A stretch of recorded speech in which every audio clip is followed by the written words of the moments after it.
serie nummer 2. Ja, het is de tweede eindstand bij de regio-klasse.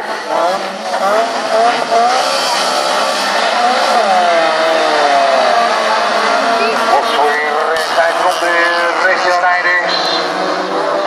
En de prima start is voor de 11 van Maarten Tiggeloven. En de 106 van Maarten Meutstegen uit Markelo.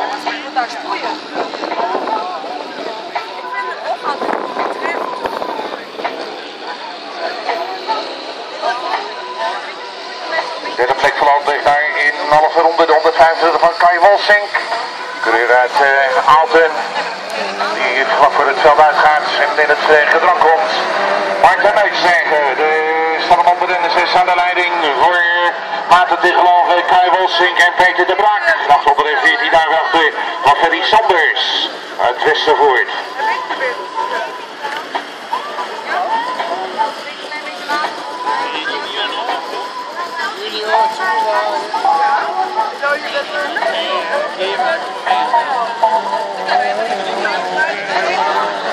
De leider is met 106, Maarten Meutstegen.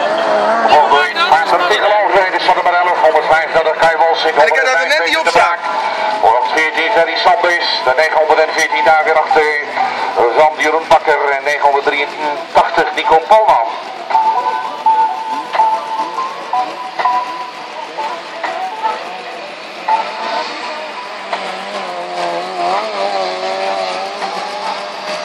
Koploper die toch behoorlijk wat afstand gaat nemen. Deze staat er onderin in 6 van Maarten Meutstegen. De 11 Maarten Tiggeloven, 125 Kai Wolsink, 105 Peter de Braak, 814 Ferry Sanders, 914 die eventjes op tempo kwijt is, Jeroen Bakker.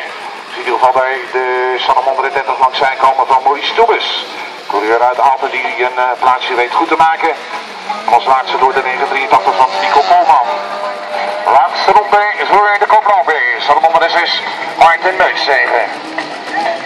Maarten Tiggeloven op de tweede plaats, Sanne 11, 105.